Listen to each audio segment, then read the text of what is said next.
Hi everybody, this is Lainey from Camp Joy Farms. Today's kind of a work day. It's a Monday, it's beautiful weather, and I have a few things I need to get done today. I ordered some forks for our tractor so that when I go to build the greenhouse, we can use them to lift us up, to put the poles in the ground, to be up level with the top of the poles so we can make them plumb and set them straight and things like that. They'll come in handy for so many things on the farm. These are the forks that I chose for my tractor. They're the Armstrong brand. Hope I made a good decision. They had 3 or 4 brands. They were all black. These just looked to be the most sturdy. So I hope I made a good decision about that. We're going to use these, as I said, to lift us up to the greenhouse, to do the poles and to set them so that we can be kind of up high and level with them. I do have ladders, but it's just also a good thing to have a second method, I guess you would say, to do some things like that. I've got pallets that I'm going to put on the forks to make like a platform that you can stand on and be lifted up and down. Now I'm going to get on my tractor and bring a load of horse manure that I picked up this morning from a friend and take it to my other garden. You want to come with me?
I went and picked up the manure this morning from some good friends of mine who let me have it.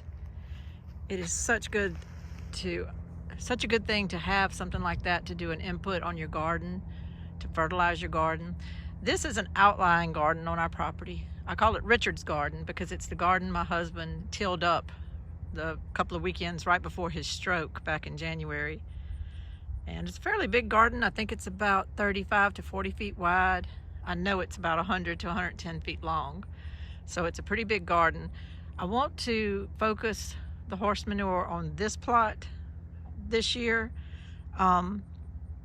Because it's so big, it's going to take all of the horse manure that I can borrow from my friends to fertilize this garden. But I want to use it here because I plan on growing some melons and things like that on here next year, and it's really good input for those. So I'm going to spread it, and then I'm going to disc my garden up a little bit to incorporate some of this stuff. I don't always do that when I lay the manure out here, but I'm going to do it today because I'm starting to get some weed pressure out here, and I just kind of wanted to give it a couple of inches of soil at the top.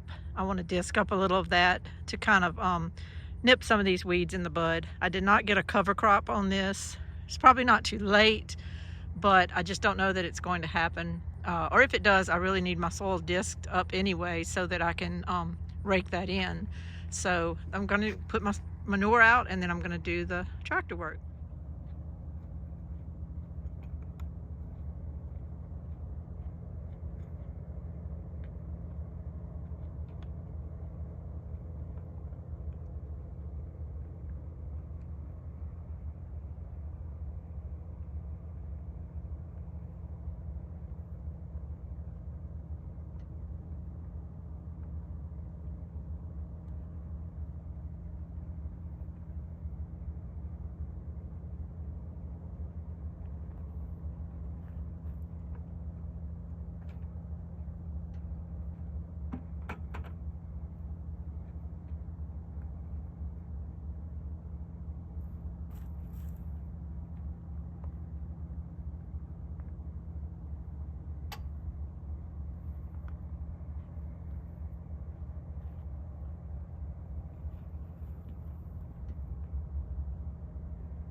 Before I put this last bucket on the ground, just wanted to show it to you up close.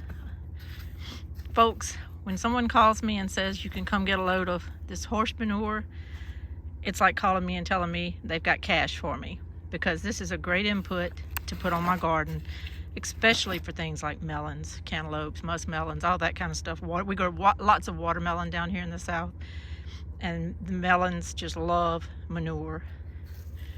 And they take such good care of their horses, and then they put this in a pile and mix in wood chips with it, and then they burn it a lot of times. So in with all of this manure and is wood chips and ashes, and it's just such a great input for my garden, and I can't turn it down when they call me.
Well, I got the garden disked up. Richard's garden is good to go for now.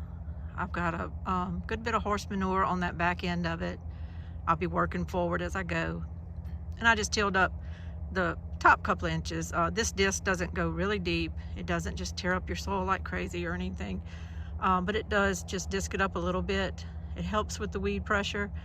This is South Louisiana. It has not gotten real cold yet. We've had some little bits of cold weather, and you know, wear long sleeves a couple of times, but the grass doesn't seem to know the difference. It's still growing and everything, and so it helps just to knock those back a little bit.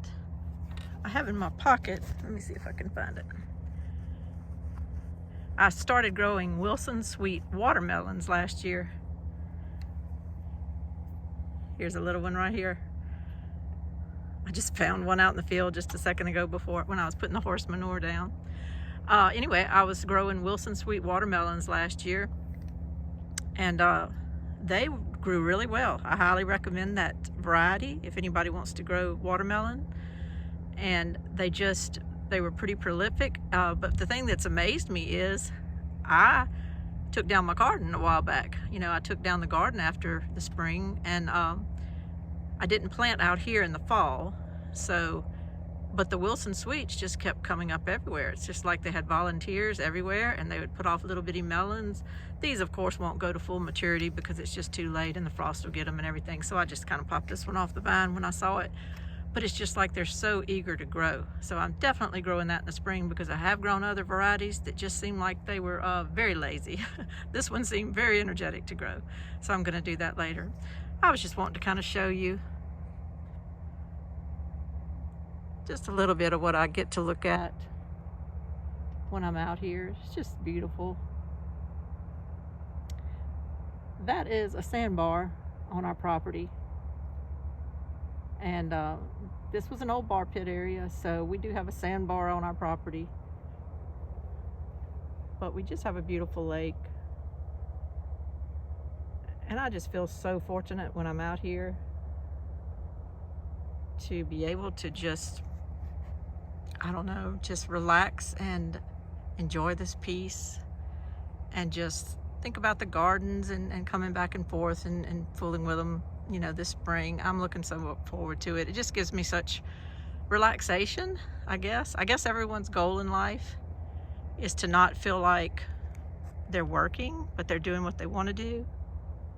And that's the way I feel out here. I feel like it's just almost like I'm spoiled.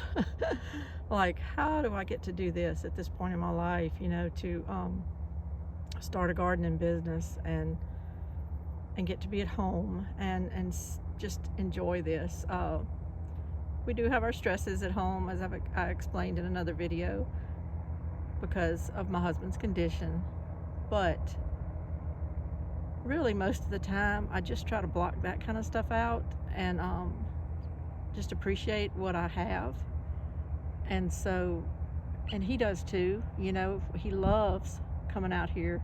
We ride out here on the little side-by-side, and he sits and watches the lake, and usually there's geese out here. There's not right now, but there's usually geese, and you can just forget. You can forget a little while the stresses of life. You can forget the pains and the things you can't do, and you can just sit out here and let the beauty of the water, the beauty of the garden that will be, that was, that may be in the future, and just kind of let that take you away. And really, if you spend a lot of time thanking your blessings, you just don't have a lot of time to pout or anything. Anyway, that's my thoughts for today. I thank you so much for joining me. I'm Lainey at Camp Joy Farms, and we'll talk to you another time.